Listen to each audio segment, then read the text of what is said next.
Okay, yeah. So Tony, go. What were you gonna say?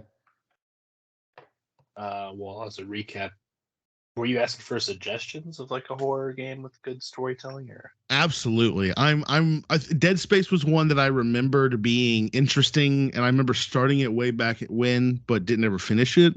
And I feel like some of the ones from my childhood, not childhood, early youth, are probably a little too dated now to be worth it. But like I played Condemned, and I remember like that one was like had me on the edge of my seat the entire time. Um, but you have any suggestions? And for those at home, we were talking about like my wife has recently been open to playing video games for stories, and we were playing Mass Effect sci-fi. But now she's like, I want to play a horror film or a horror video game. So I was asking the boys what they thought, if they had any recommendations, or just their general thoughts on storytelling and video gaming. That's also something you can speak upon. I don't even know. I think I started Resident Evil 7, and it was Mm. good, but it was I don't know. I don't think horror games are my jam. Yeah, I'd say Last of Us Part 1 is not a horror game, but it has scary moments in it, like zombies and it's stuff, and that has a it's got a great story. suspense to it, right? Yeah. There's a suspense. That's not a bad choice, Tony. The Last of Us, because that's even like being made into a TV show, right? Oh yeah, it is. I don't know if it's on HBO or Amazon or what. I think hope it's Max. Lord of the Rings is good. You hope Lord of the Rings is good? Yeah, sorry, I don't want to start a tangent since we're on the No, game side. But it's one of those things where number one, in our lifetime, a reboot of Game of Thrones, not Game of Thrones, of Lord of the Rings feels very interesting, and I feel like I don't think it's going to happen with Game of Thrones too, but that this is where I feel like the criticism of you guys are running out of ideas is valid. Like I have no doubt that they could probably explore more of the wealth of information and knowledge that Tolkien put into this world, because the movies don't hit everything.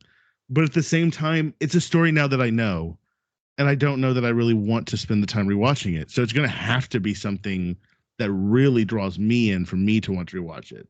Now, for others who are like big fanboys, maybe not so much. But what do you think? I think it's like a prequel, right? Yeah, sorry, I keep interrupting Jay. No, you're good, man. You're good. You go ahead. I was just gonna say what little I knew about it being a prequel or something. I mean, I don't know anything about what it's gonna be, but I think the strength to it is kind of similar to the strength of things like Star Wars, where the world is big enough that you can tell a story in a niche in a little corner of that world, and if it just kind of depends on at that point whether or not you can make a good TV show or not. So fingers crossed. Well, so look, to your point though, if they were to literally re-release A New Hope with new actors, modernized and maybe elongated, that seems like a bad idea. Like it seems like that is locked in time. That's my question: is like if we're gonna have a rehashing of Lord of the Rings, is it something else in the Lord of the Rings universe, or is it just a retelling of, the Fellowship, Two Towers, Return of the King? I think Or it's like The Hobbit plus that. I don't know if Gandalf. I think it's like before the events of the books and movies. Okay. Yeah. So I want to say it's in like a completely different age, isn't it? Yeah. Like I don't think maybe the Rings of Power show up, but I think it's mostly about Galadriel. Okay, I see. I didn't know anything other than it was a Lord of the Rings TV show. Well, that definitely opens me up to being more interested. Yeah, set thousands of years before the events of The Hobbit and The Lord of the Rings.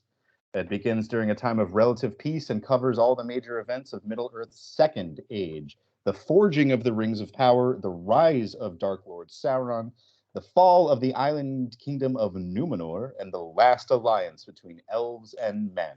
So is this like the prologue to the films, I think. Any question, is this like fleshed out in the writing, or is this them taking the prologue and creating that part of the story? Does anyone know? I don't know. Don't know. Because I don't know. Did he write anything other than The Hobbit and then the Lord of the Rings series? Like, are there other J.R.R. Tolkien in this universe? There's more. In particular, there's a book called The Silmarillion, which is like even before this, like I think Silmarillion is like First Age with like the first elves and a lot of like really really boring stuff. So there is more. There's not a lot more. I'm not really sure where the text for this specific stuff comes from because I'm admittedly not really a Tolkien scholar, but I think this is found somewhere within Tolkien's works, I believe. Interesting. Maybe under the penumbra. I do want to come back to something though, because Jay, you do play video games, but I know that you mostly play like Rocket League type games or Mario. Have you ever delved into a story game like we do with the show? A bit. I played Resident Evil. I played through, I think it was 5 when I was in college. I played through Uncharted back then. Okay. Gosh, I played one recently, but I'm blanking. Must not have been that good. You know. I just haven't had a game come out and grab me in a while. I can understand horror, but that are scary-ish and have good stories. Is BioShock 1 and Last of Us 1. So BioShock was definitely on my maybe list, and it's the same thing. It's kind of like the creepy more than scary kind of, weird. Yeah, they're like zombie-like is the enemies, but there's not really. Dead Space was one that because she likes sci-fi games. Like, that's Dead Space? Yeah, I played through that in college because my roommate was into it, and he knew that I didn't like horror, and so like, it was funny to my friends to watch me play it because it freaked me out. That's not nice. I like horror, so. But at the same time, that one always reminded me, gave me a kind of a. What's the one with the guy who played Alan Grant and he was in space and it was all like Event Horizon? Event Horizon, yeah. That Dead Space always gave me an Event Horizon kind of feel. Yeah. But I don't know. I'm trying to find a good game, a good story. She's really liking Mass Effect. We're probably gonna play all the way through the story to the end. Which seems kind of interesting now that they're apparently bringing it back. But I don't know. It's kind of like I don't want to burn my option on a game that she's like, oh, this story sucks. Yeah, luckily I've gotten through one, and she's really enjoying it. So now I got to find a horror story that will entice her. So I think part of my frustration here is that I think what happened was my computer decided to download and install a complete new version of the operating system. Are you upgrading to Windows 11 right now? I didn't mean to, but it isn't giving me like a bar of like progress. It's just like, yeah, bro, we're cool. We're gonna do this. We'll let you know when we're done. I know exactly what you're talking about. But I mean that like I think I can successfully do this. Like, because it was like 100% of my CPU back when we first were like, whoa, let's take a minute. But now it's like at like 20%. So I think I can double bag. Are you running anything off the laptop because you don't want it to like shut down middle of running, like and say like, oh, we got to restart right now. Yeah, the only thing would be Audacity, which is the whole thing. The whole thing. Yeah. Well, in tribute to Twin Peaks from the 90s, we could use 90s-ish tape recorders technology. We'll just do it over Skype, and it'll sound like we're on tape recorders. Here's Diane, make sure you mark that down. You know what? Let me. I was going to say, Jay, it's up to you. Do you want to record through Skype or do you want to reschedule for next Sunday? I have an alternate device that I think I can switch to. So let me work on that. Speaking of, you're not using laptops. Like that's kind of the conclusion I came to when it came time for me to get a new laptop. I was like, I want a sweet new laptop, but all I do is browse the internet, basically, and use Word and Excel every once in a while. So. Yeah, oh, man. I use mine for work. I use mine to edit videos, to produce documents, to fucking download shit. I'm always all over the place with my computer. Again, just I grew up though, like having to use the computer. A quick question, Jay. Growing up in Plano, at what Plano. age did y'all start learning to use the computers? Caveat. My father worked in the computer industry, and so I'm talking about the school. I'm talking about the school. At school, like as far back as I remember, like maybe not kindergarten, but definitely first grade. Okay, because that's the same thing with Wiley. Is we had a computer lab in the elementary school. Yeah, and we started playing on the computer. They had all these like things that taught you how to do stuff on the computer that we started doing from like you're saying first grade forward. Yeah. So that's what I find is really interesting is that like Dallas students from the same era didn't have that. It wasn't until they got to like middle school, high school that they had access to computers. So I feel like that also is an interesting aspect of how much people rely or use technology. It's like how much you're comfortable with it, because there were some people in our law school that couldn't figure out how to do shit on computers. So that's crazy, because I went to small schools, like in small towns, and like even my elementary school had like the Apple II or whatever with the black and green screens and number munchers and Oregon Trail and stuff like that. I remember Oregon Trail, but Oregon Trail. I remember being like fourth grade, and we were playing on nice computers. But I remember playing that. I feel like I was like old school. Well, how old are you? Well, I guess you don't have to say on the podcast. I'm 35. I'll be 35 this summer. Yeah, you're just barely. You're 2 years older than me. So maybe that would have been your third or fourth grade, and would have been my first or second grade. Maybe I just know that it can maybe whenever they were like getting it to all the different schools. But I just ran into some people, and I was like, I've been using Word since I was like in first grade. Like I remember like us starting to learn that shit way back in the day. And they're like, no, it wasn't until high school that they really started putting an emphasis on computers. I was like, that's nuts. Yeah, like learning to use a computer probably wasn't until like middle school for me. It was just like introducing computers and playing those computer games or whatever. For sure, but that's still more getting you comfortable with the device, right? Yeah. Like normalizing it. I mean, and again, I think that there's been kind of like this mentality of that as long as our children understand how to use the technology, we'll be okay. I think that was the wrong mentality. I think there's a little bit more behind that, because the data coming out is that the generation after us is about the skill level of the boomers when it comes to actually problem solving, troubleshooting, fixing stuff with computers.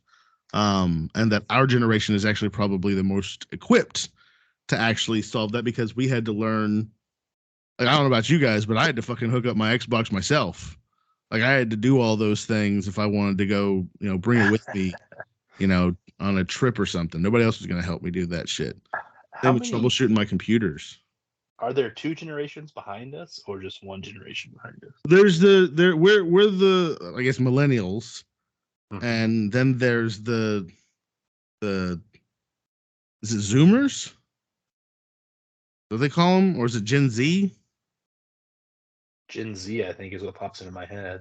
But there's Gen Z, and then the next one is maybe Zoomers, because it's the kids that are growing up in the Zoom era. Oh. So, but I figured they'd be speaking in code by the time they get in high school, they've already had like 3 programming classes. That's what they can all code in C++ and stuff like that. That's what people think, but that's not what happens. That's what we're finding out, is that people don't just naturally they know how to use apps, but we've dumbed down technology since it's come out. Like, it's getting more powerful, but it's also not you don't have as much control over your computer as you did technically back in the early 2000s. Like, there's, for example, on your Windows computers, you can't permanently turn off updates anymore. Even if you turn them off, they get turned back on after a certain period of time. And that's something that drives me crazy, just because like I don't want ever to be an update in the middle of like doing something. But like that, I feel like is something that it's kind of like they've reined in the control, and they're kind of telling us how technology is supposed to be used. And the next generation has only ever had that. Whereas some of us previously kind of have remembered how we had to set up our own shit. We had to make it work for ourselves. You had to sometimes. I've had a lot of MacGyvered situations when it came to getting things to work. And I feel like a lot of people just kind of stop when it doesn't work now. So sorry for rambling. Just trying to fill space while we wait for They Jay. know how to use Google though. Like freaking Yeah. my parents, if they ever All have right, a problem, they're like, "Can you fix this?" And I'm like, "I'm just gonna Google it. Have you tried Googling it? Because I don't know how to fix it." Yeah, that's kind of, yeah. No, I run into that a lot. My mom was like, "How do I make this happen?" I was like, "Did you Google it?" She's like, "No." I was like, "Well, this is how you do it, but you can always Google any of your questions, right?" I just don't. Most of the time, I don't even know. I'm like, I'm just gonna have to. You're turning me into your own little search engine. Yeah. Anytime that I ever have a question, I Google it. It's like, how do I do this in Word? And I read a little tutorial. And I'm like, oh, that's how I do it. Mm-hmm.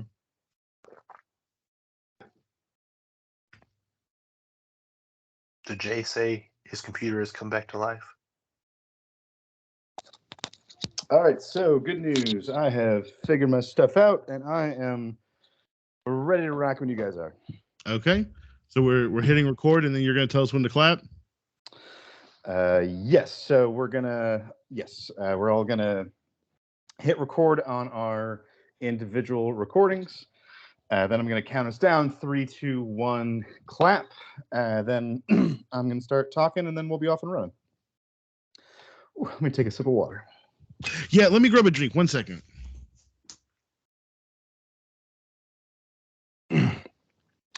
For those of you on the YouTube channel, which is the only people who will ever be listening to this, thank you very much for listening. We love you very much. And what you're listening to right now is our bonus content of us vamping before our first session of the Twin Peaks discussion. As you heard, I am an idiot with technology, and we had to figure some stuff out while my laptop was updating. So apparently, Aaron has a whole lot of opinions on a whole lot of subjects that we were just like getting out real fast. Man, I'm a Sarb cat. Yeah, Christy was saying something. She was like, "You guys," she keeps recommending a show to me, and I haven't watched it. But she's like, "This is a show that would elicit the kind of conversation you guys used to have on ArbCap." I was like, Oh, it's 9 Perfect Strangers. If anyone's seen it, oh, okay. I've heard about that. I have not watched it. She has been tight-lipped about it, but she keeps on saying she really wants me to watch it. So, tell me when to hit record. Tony, you ready to rock? I'm ready to go. Alrighty, let me get my notes up. There we go.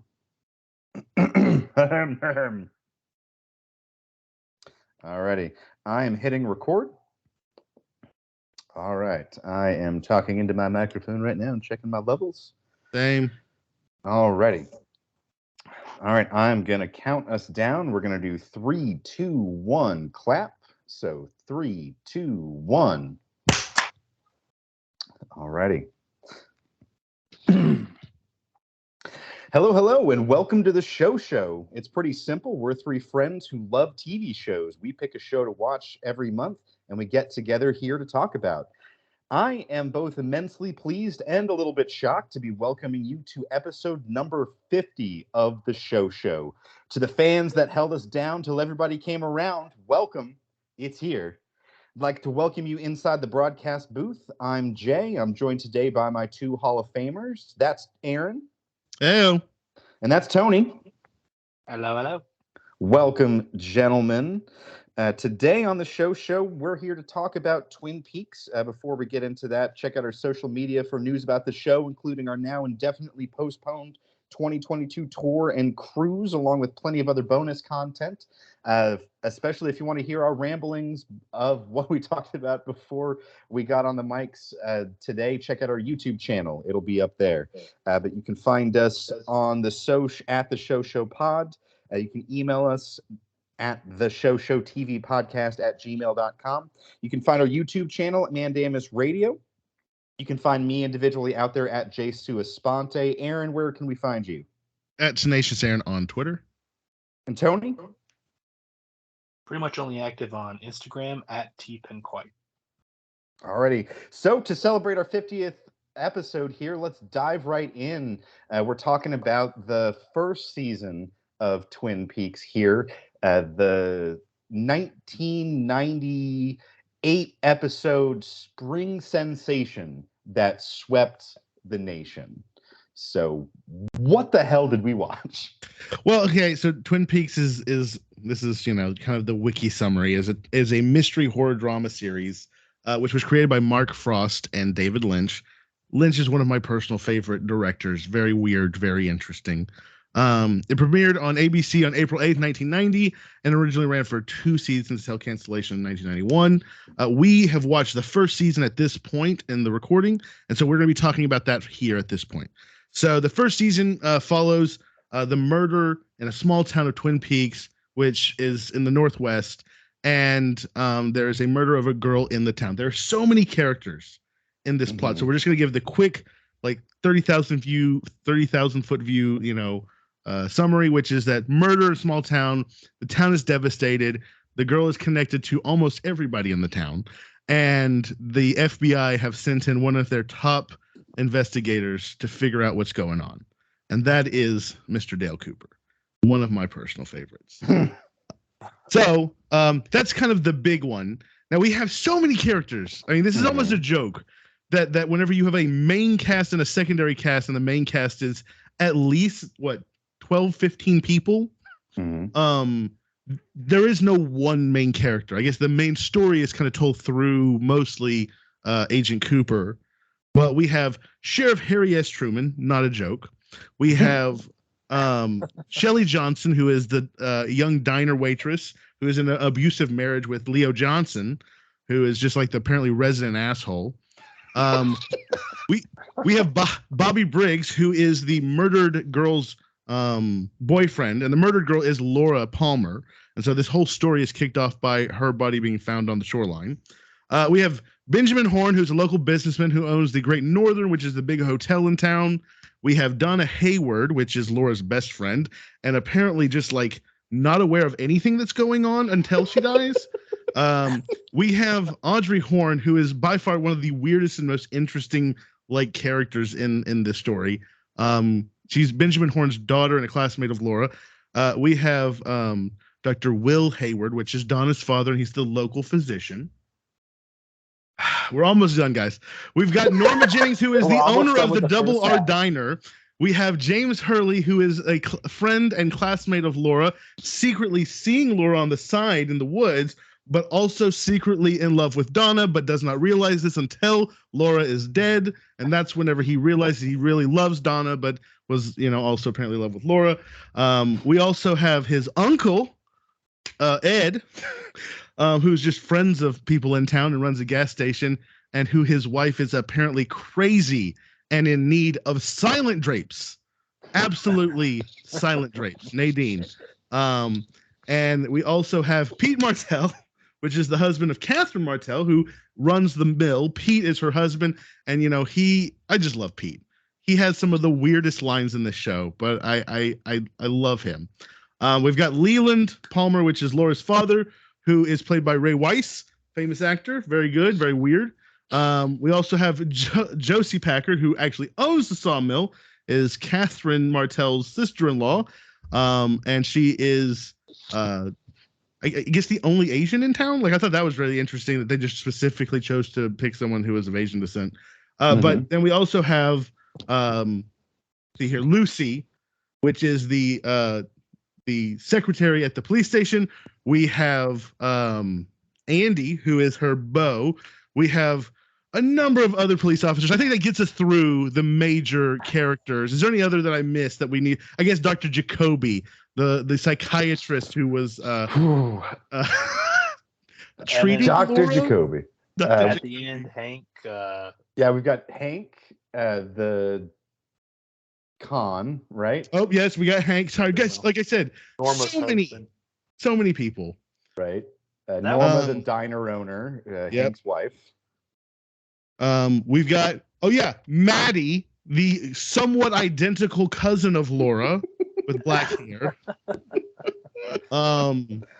We've got the Deputy Hawk, who is their expert tracker.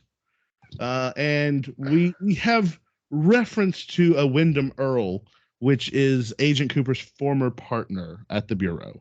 We also have Gordon Cole, a phone call made by Gordon Cole in the middle of this. Gordon Cole is played by David Lynch, so watch out for that. He steals the show in every scene that he's in. All right. So does that give us enough to kind of get into this? I know that there's more characters. Yeah, I think that and beautiful. Yeah, that's going to cover about everybody who's in more than about 2 episodes. But wow, I mean the opening to this show just drags because they've got to get all those names in. It's like my high school graduation.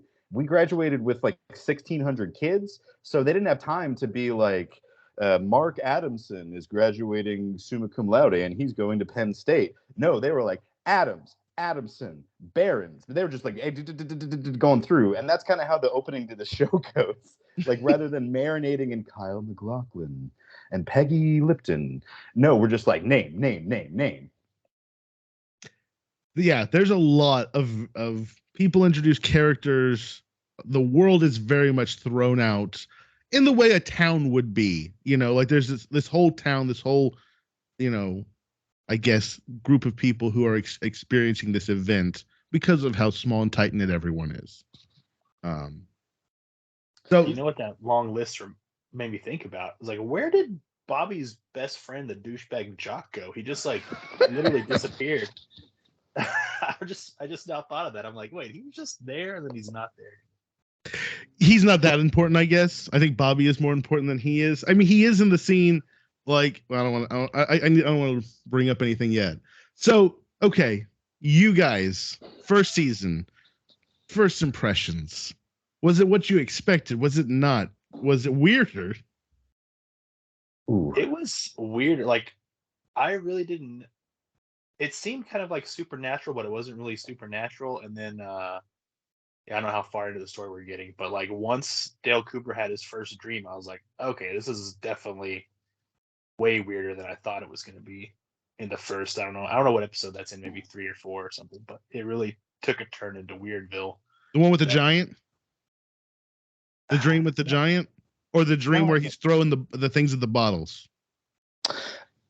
Are you talking about when he's dreaming that he's really old and he's in there with he's Laura? Old. There is a midget, Laura, and like everyone's voices are like they're like playing.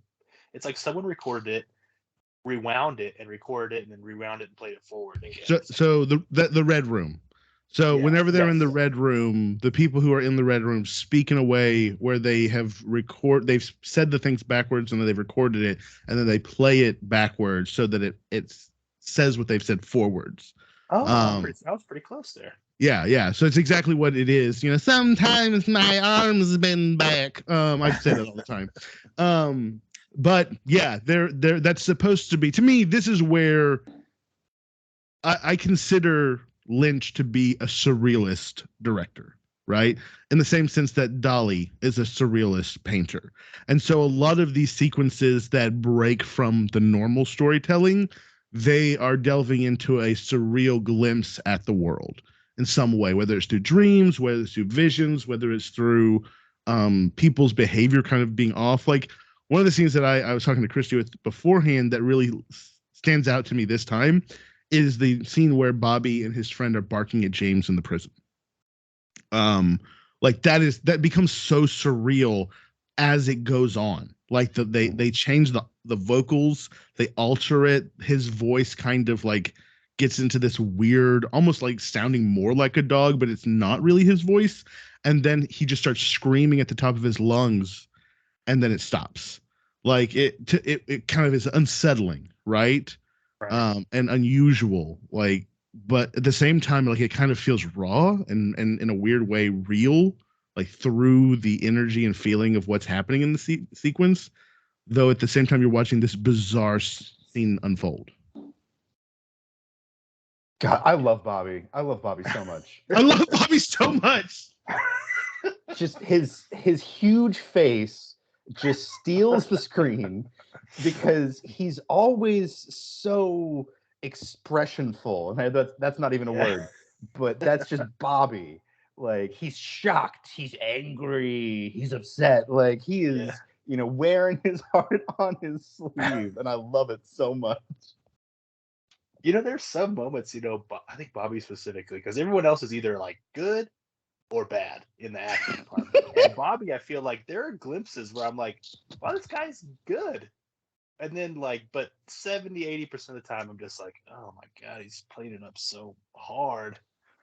So this raises an interesting point about Lynch's style and casting. From what I've read, David Lynch does not do like callbacks or like doesn't have you act for him when he's casting. He casts you off your headshots based off whether or not you look like the character that he thinks is this character that he's written or that he's created. And that so explains Bobby. It explains so many things, in my opinion. Oh my God. Like how again, this is the same thing that he said he did for Mulholland Drive. This is how he picked Naomi Watts for her famous role in that. But like I think that's why, like, when you look at this, you get some really weird variations in the level of acting. I think it comes down to this person looks like Bobby. This person looks like Laura. This person looks like Dale Cooper. And I think that is a huge driving aspect of how he creates his art. Yeah, I think uneven is a really great word for that, because think about Dale Cooper. Like, I cannot imagine that Dale Cooper was written as anything other than what Kyle MacLachlan was able to produce, which was absolute magic. But some of these other characters, oh boy, I don't know. The Bookhouse Boys. The Bookhouse Boys. Like, who's the actor you said is Leland? Ray Wise. Yeah, I love that guy, but he's like totally wasted here. Like, he does nothing except for like crazily dance and scream like in anguish or whatever. Oh, there's a lot of screaming. There's a lot of screaming. Same with Sarah Palmer, right? The wife. Right. Yes. Which we didn't mention Bob. Bob is this mysterious entity that is apparently murdering people, and appearing very dirtily in people's houses, crouched down next to their couch. But then again, that one hasn't really been delved into enough in the first season. It's weird. I think that also the other thing that I think is really interesting, and let me see if you guys get this. Do you guys get a kind of like a 1950s vibe from the show, even though it's done in the 90s? Yeah. Definitely at times, especially when we're at the diner or in Audrey's costuming, like, the emphasis on the coffee and pie and a little bit of Americana, but it's weird. There's definitely hints of that. So yeah, that's another thing that it's very Lynchian, is he has a strict obsession with the 1950s, the appearance of perfection, but at the same time the cracks underneath. So I think that a lot of these motifs really are him experimenting with that here in Twin Peaks on ABC television. And so to me, I agree with you guys. The overacting is ridiculous, but now, like I said, it's my third time through. So for me, it's there's a fish in the percolator. Like, I just lose it. Or like whenever Ben Horn and his brother are like eating the baguettes with brie, they're shoving it in their faces, and it's like I'm losing it. You got to get that in one take because you're way too full for take two. Man, the Horn brothers were magic together. I got a lot of really strong Kieran Culkin vibes out of the brother Horn. Just that like chaotic kind of evil energy. Loved it. And especially, I'm so glad you bring up the food. Like, anytime that they were eating, I don't know why, but they were just such pigs. Cracked me up. Jerry. It's Ben and Jerry. It's another kind of pseudo joke, but Jerry Horn is the brother. And the Swedes, the Swedes are leaving. The Norwegians are leaving. The Norwegians are leaving. That whenever the deadpan way that lady is delivering that. Why do they keep going back to, I guess Scandinavia doesn't consider Iceland Scandinavia, but why do they keep going back to Nordic Scandinavian, like Nordic countries? I don't know. It's the I don't expect 90s. an answer, but It's the it's just really like, 90s. oh, I we don't couldn't know. get the Norwegians. Let's see, what do the Norwegians own? Iceland? Okay, Iceland. Well, I remember in law school, we read this case that had to do with Minnesota, and the professor went on this long diatribe about how the the biome of Minnesota is very similar to what you'd find in Norway and the other Nordic countries. And so that's why you see a lot of Nordic descent there, because that's where the people from Norway moved, because they knew how to cut down those trees and do the logging industry. And so I imagine that, given that Twin Peaks is in the Pacific Northwest and that it's obviously so dependent on this sawmill, there might be something kind of similar there. For now, until that country club gets built. Right.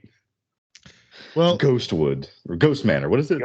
It's Ghostwood, yeah. Ghostwood. Or Ghost Mill. so beyond the murder, we also discovered that in the town there is, I guess this, I don't know, plot's necessarily the right term, but Scheme. this, scheme to run a brothel in Canada / also just do criminal activity across the border by some of the locals. The what is it? One Eye Jack's, which is the brothel, is owned by Benjamin Horne, who owns the Great Northern. And apparently Laura was a prostitute at the One Eye Jack's. The night of her murder, she had slept with apparently 3 different men. And so this is all the information we've learned in the first season.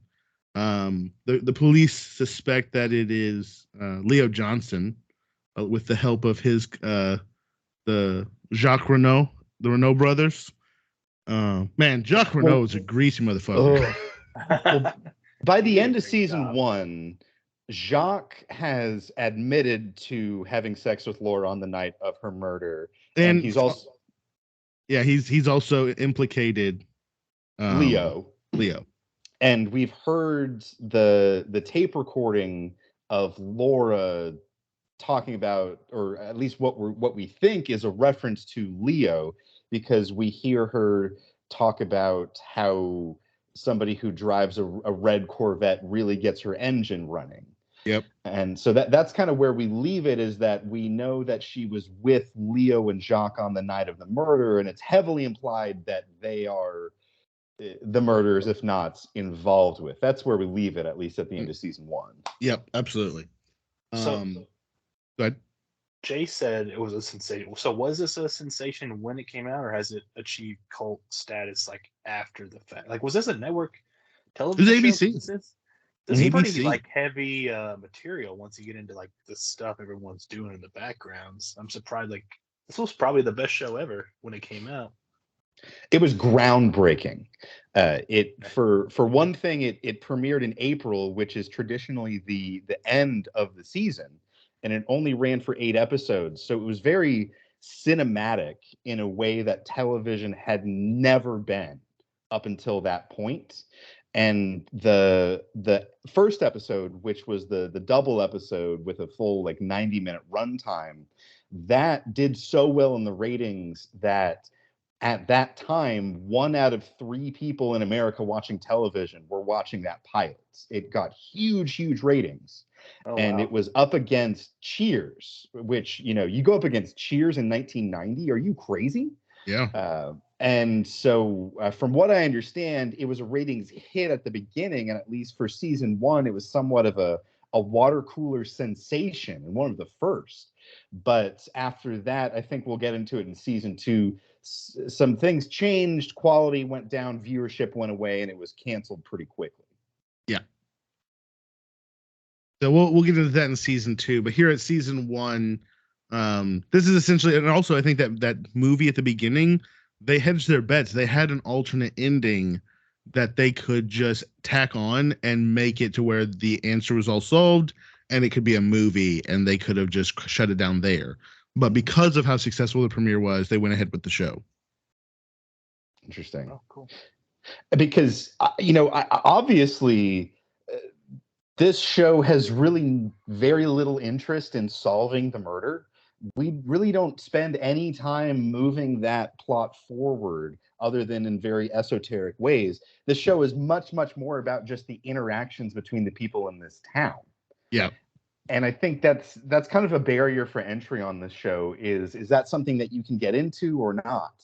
And that was kind of a big dividing line between me and Lindsay. I am all in on these quirky ass characters, but after season 1, she tapped out hard.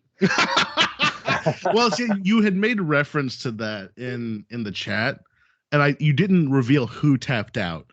You said that there's been a divide in the house, and I it instantly had me speculating. I was like, is it Jay? Is it Lindsay? And me and Christy have been trying to guess. Christy, it was one of those things when I got Christy, convinced her to watch it. It was one of those things where I was like, I'll watch The Leftovers, you watch Twin Peaks. And she's like, all right, deal. Transactional. So, transactional. It was purely transactional. And it worked out. We both like both shows. So, well, it's good. Yeah, I'm pro Twin Peaks here. You know, am I going to recommend this show to a lot of people? Probably not. There are specific people I absolutely will. Yep. But, you know, does this have broad appeal? No. But have I enjoyed it? I mean, Log Lady. There's a Log Lady. There's a Log Lady.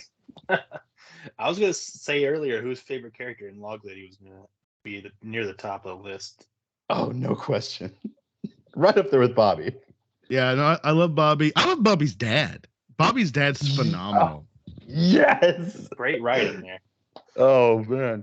That scene, there's one particular scene where they're in therapy, and Lindsay and I have referenced this multiple times to each other, where you just see the father at first, and he's completely shit-talking everything that Bobby does and what a fuck-up he is. And then it, like, slowly pans over, and Bobby's in the room. Oh, just, it was gold. It was absolute gold. So I guess you said they had a plan for maybe it could have been a movie if it wasn't successful. Like, was there always a plan to have, I guess, season 2? I've only watched season 1, but it's considerably longer. So I guess kind of preemptively. Seasons? So I think preemptively we have to kind of reveal. Sorry for Zeke in the back. I can't stop him. David Lynch walks off the project, I think, like 6 episodes into season 2. Mainly because ABC won't leave him alone and let him do what he wants to do. So I think it's Mark Frost and the studio take up David Lynch's kind of Herculean force and try to continue on. It gets a little bit more sitcom-y in season 2. That's why it's so long. Yes. Lynch comes back for the last, I believe, 2 episodes. Okay? So in the same sense that the first 8 episodes, the next 6, and then the last 2 are Lynch. Okay? And so we do get a crescendo and end with Lynch. And the return, the movie and the return are all Lynch. 100% creative force. So that's that. I think that the original bid with ABC was, hey, let us make this pilot. We'll film a movie ending so that if it doesn't, I guess, test well with the test audience, you can just release it as a movie. But if the test audience like it, we can turn it into a show. I think that was kind of the pitch. Okay. Because I think the pilot, just like all pilots in this era, was filmed significantly before the rest. Yeah. Because that's how it worked. You have to film the pilot first, get them interested, and then they order the rest. Yep. So that's why everybody's haircut changes before episode 2, and everybody looks a lot older. Yep. That's exactly right. Are we, I guess I'm getting into like future episodes, but like based on the pilot, I've never once believed that someone from like that we've met or inside the town that's doing these murders, because like at least the vibe I got is that Agent Cooper has come from at least some distance, and he immediately knows to look underneath Laura's fingernail for a letter, like a cutout, like a magazine letter. I think hers is an R or something. Yep. Under her finger, like deep under her fingernail. Like he goes all the way to the base. And like, Cool. so he knows, like there's been. It's got to be a better way to say that. Phrasing. But so he knows to look for that, and he seems to have come from quite a distance. So I'm like, obviously, this is not some local like this is a mass serial killer that the FBI is hunting. That's why he shows up basically immediately to this town, because there's probably similar signs. So I'm just like, but they dropped that kind of plot point immediately after the pilot. So I'm just like, I've kind of just been like, yeah, I don't suspect any of these people because it's obviously some sort of serial killer that's killed in other cities, at least some distance away. I think that number one, it will come all back around, but I will say also that I think you're right that probably the initial setup that comes more from the movie thinking, and then they got this kind of like ability to explore and flesh out whatever they wanted. But I do think that I don't know, like it's as Jay was saying, it's not a traditional police procedural drama, right? Like, in fact, from that point forward, everything is pushed forward by visions, dreams, luck, minor birds. Man, everyone's connected by the end. I feel like the last 2 or 3 episodes are just like, well, let's just connect literally everybody to everybody else. I guess it'll pay off later. I guess I'm waiting for a very small sample size. I think that you kind of hit the nail on the head though. They're weaving everything together, at least trying to show you how interwoven a small town is. And again, I think that's also something that's very well depicted in the show, is how interwoven small towns like this really are. Right? Everyone knows everyone's business, but at the same time, there's tons of secrets. I do think that there's parts of this show that I think could be excised. And particularly, I think the storyline with Donna and James. Like, what is that? Where's that? I don't need that. Like, from jump, it's weird that they're like, oh, our collective best friend just died. How are we going to remember her? Let's bone down. That doesn't make any sense. And their rinky-dink investigation, the addition of fake black-haired Laura. Where is this going? I don't want you to tell me. I want to find out. I can't tell you anything, but I hate James. I can't stand James. He's my least favorite character in the whole show. He's just doing a really bad James Dean impression, and it's the hair. It's the hair. What is with that hair? I love Big Ed. Like, Big Ed is so good. The gas station attendant, the dentist / gas station owner. And I think Oral James surgeon. is one of the worst. Personally. All I can see is James is not his fault, is A Few Good Men. But that's just because that's what I saw him in first. Oh, really? I've never seen him in anything outside of this. He's one of the 2 soldiers that's like on trial for. Oh, man. I didn't make that connection. Yeah, so that's like all I could see the whole time. Oh, man. That and his haircut, I just like can't get over it. I'm like, it's just like, what is keeping it up?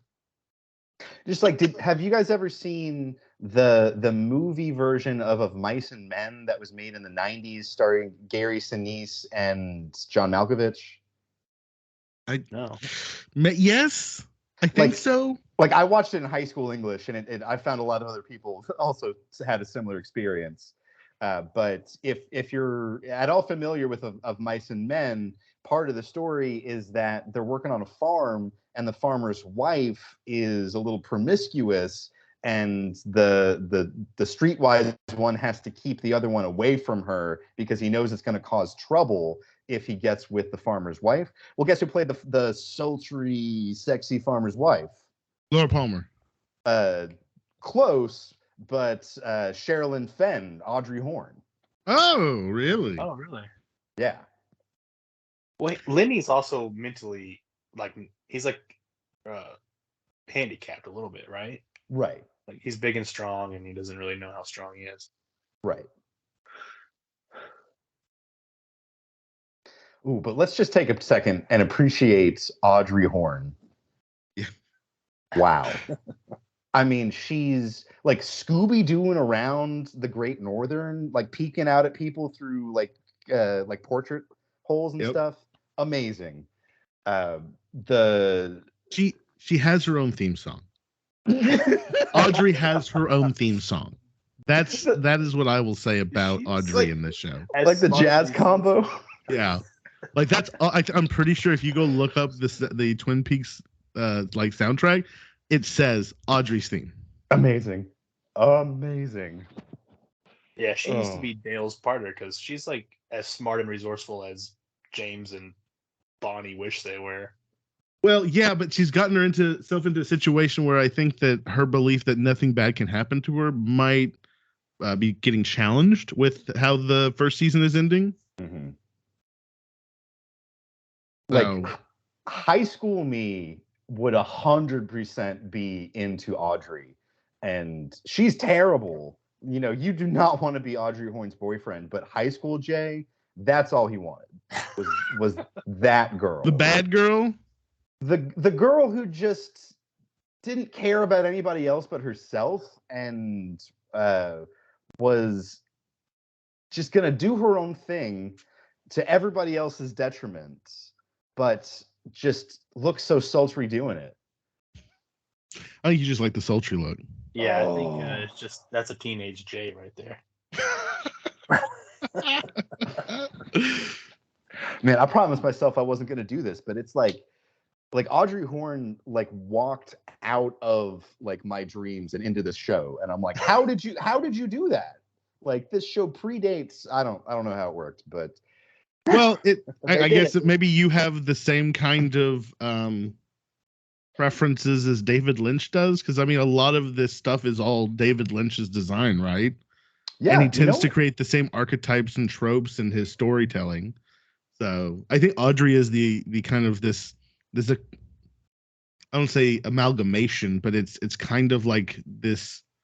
She represents an iconic woman figure, and you're seeing her playing this role here in Twin Peaks as kind of sleuth, but also she wants to be like with Dale Cooper, but also she wants to kind of push the boundaries of what's acceptable or what's appropriate. So like I don't know, it gets back to like 1950s girls are supposed to be seen as like proper, but then also Audrey kind of subverts that, right? So to me, I think that Audrey is a great representation of how Lynch paints a picture and then paints it in a way that both shows the expectation and the subversion of that expectation. Is David Lynch a fan of telenovelas? Maybe. Because everybody's with everybody in this show too. It's like everyone has a girlfriend and a boyfriend, and they're also cheating on that boyfriend or girlfriend with another person who also has their own boyfriend, girlfriend, wife, or whatever. I don't understand why Bobby's upset. He doesn't seem to even really like Laura. Yeah. Right? That's what they said the pilot too. Is like, you didn't even love her anyway. Like, Bobby's upset that Laura's with other people. Bobby's upset that Shelley's with other people, even though she's married. Yeah. Like, the way Bobby goes from like big dick swinging to like terrified anytime he thinks that Leo is showing up. Yeah. Is so funny. That's one thing Bobby nails, is that dichotomy. Yes. Like flipping the switch. Oh, I hated it that he kept pointing the gun at Shelley while he was fake having a conversation. I was like, please don't point a gun at other people. Please don't do that. When Shelley shot Leo and immediately closed her eyes and dropped the gun and started weeping, I lost it. I laughed so hard. And what did he do? He just like didn't beat the crap out of her. He just ran off. Yeah, he just like goes and runs off. He's like, oh no! Her hands are away from the gun on her face. She literally can't see what I'm doing right now. Well, what a snipe to hit Waldo with one good arm in the rain from like who knows how far away. That was an amazing shot. Poor Waldo. Waldo the bird is dead. There was nothing left. He just exploded. What'd you guys think of Andy's redemption arc? I was so confused. I like the redemption arc, but like I like. It was just like crying about everything, I guess to show he wasn't very manly. And then at the end, he shoots the guy and just is like, I've got it under control, like super manly. And it was like, I guess a redemption arc, but I thought it was funny that was what convinced the secretary, what is her name? I just lost it. Lucy to I guess tell him that she's pregnant. Yeah. Was she mad at him because she was pregnant? And that's why she's mad at him? Because she thought she was pregnant? I never understood what their problem was. Maybe I think that's it. I think that's it. That she was pregnant and she had not told him. I think that's. And so it's his fault somehow. She's mad somehow. at him. I thought it was like the trope of like I've just found out that I'm pregnant. I'm still kind of mixed up about how I'm feeling, and I'm not sure that you're gonna be a good father. So I'm mad at you that you're not what I need you to be. It's very possible. But I loved every interaction between, especially Andy and then Miguel Ferrer. God, what was his name? The medical examiner that came in. Albert? Oh my God, Albert! Oh. Albert, what an asshole! God, Albert was so good. What an asshole! Just the whole you country bumpkins, which allows Kyle MacLachlan to come in and give us a speech about these nice, fine people of Twin Peaks. Loved it. Loved every bit of it. But here's the problem. The only bullshit I want to call on Kyle MacLachlan is whenever Albert shows up, he clearly knows all of Albert's personality quirks. And he's like, Albert's here. And it's like got the big old grin on his face, right? And he's like, how's it going, Albert? And Albert's immediately rude to everybody. And he's just like, that's Albert. Yeah, he's got a big old grin on his face. You could have given Harry S. Truman a little bit of warning. Yeah, they don't really make the FBI look very good on this show, do they? No, they don't. Competent or, just worthwhile at all. Basing their investigations on their visions and Tibetan methods that sound like nonsense, but they have led them to the correct answers, apparently. Yeah, they're working. Yeah. I can't knock the efficacy, can I? Not at this point, at least. And he shares visions with Mrs. Palmer too. That's cool. I don't know. Somehow this show pulled off a miracle. It made Dale Cooper both super weird, but also extremely competent. And that's I don't know how they pulled it off, but they pulled it off. And I think that's the glue that holds this whole. If that didn't happen, this show would be a train wreck. If Dale wasn't as good of an actor. Yeah. Completely agree. Any Seinfeld fans in the building? I've watched through it, enjoy it. I can't remember every episode, but I've seen the whole thing. So I'm sure you remember the arc about George dating and then being engaged to Susan. Yeah. Susan's parents are from this show, Laura's mom and Donna's dad. Oh yeah. Mm-hmm. That's funny. Sarah Palmer and her because they didn't like her, the actress. Oh yeah, Susan on Seinfeld. Yeah. Was it because they just didn't like her as a person? I think nobody liked working with her, so they wrote her off the show. Didn't they? The Simpsons did something similar, but it was like the lady who played the neighbor's wife wanted a raise. She had to commute, so they just killed her off in the show. Corporate America. So, I guess we kind of at this point, if we've only seen season 1 and then we're going into season 2 now. How many? I guess fish in the percolators or Douglas firs or coffee and donuts. How would you rate the first season, boys? I don't know if I want to give it a number. Did you have a thumbs up, thumbs down? Thumbs up. Definitely thumbs up. Enjoying it. Looking forward to the rest and seeing where it's going. But I don't know if I want to put a number on it before we see the rest. But that's fair. I like thumbs up. Up to you guys. No, I'm fine with that. That works for me. Big thumbs up for me too. It was better. Like I know it's famous and like cult classic, so I knew it was gonna be good, but it was actually better than I thought. And it did overcome the weird, trippy, I guess like you said, surrealist moments too. Like it works in the show, so I was pleasantly surprised. I will say, and this is just from having friends who are nerds who are obsessed with this show.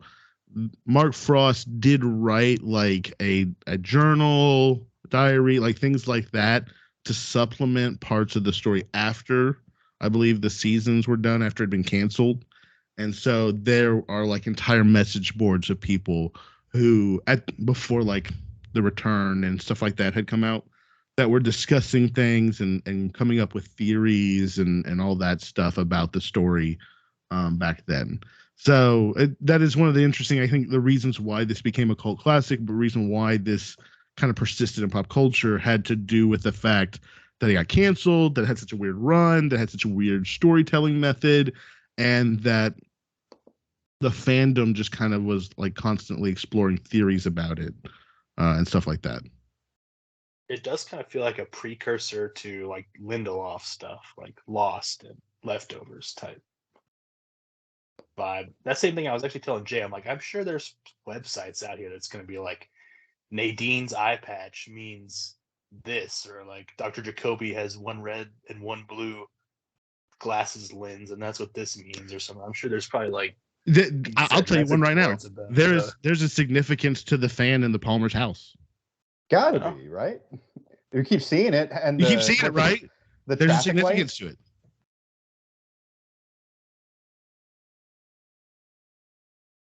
Yeah, there's got to be all kinds of stuff. So that gets back to just like fandom. I think that the reason why cult stuff really sticks around is because the fans who are like see the magic in it, they keep talking about it, they keep pushing it, they keep bringing it back up, and more people say, I've heard this Twin Peaks thing. I feel like when the return was coming, like a lot of people went back and said, I want to know what this is all about, why this is such a big deal. Mm-hmm. Well, I'm very much looking forward to the rest. I'm sorry, Tony. Yeah. No, just saying the same thing as you were saying. I'll brace myself for, I guess, after episode 6 and then until the last couple episodes for next season. Yeah, I definitely remember watching a big chunk of season 2 while like playing video games. But also, I like sitcoms. Jay can attest to this. Like, I don't mind watching like a shitty sitcom. It gets really sitcom-y storylines. Yes. So cannot wait. Like a bunch of shit happening at the Great Northern all the time. Yes. So, all right, gents. Well, I think that kind of covers season 1. All right, looking forward to season 2 and beyond. To all of you out there listening on the YouTube feeds, thank you for listening to all this wonderful bonus content. We do it all for you, and we love you very much. So see you around next time for Twin Peaks Session 2.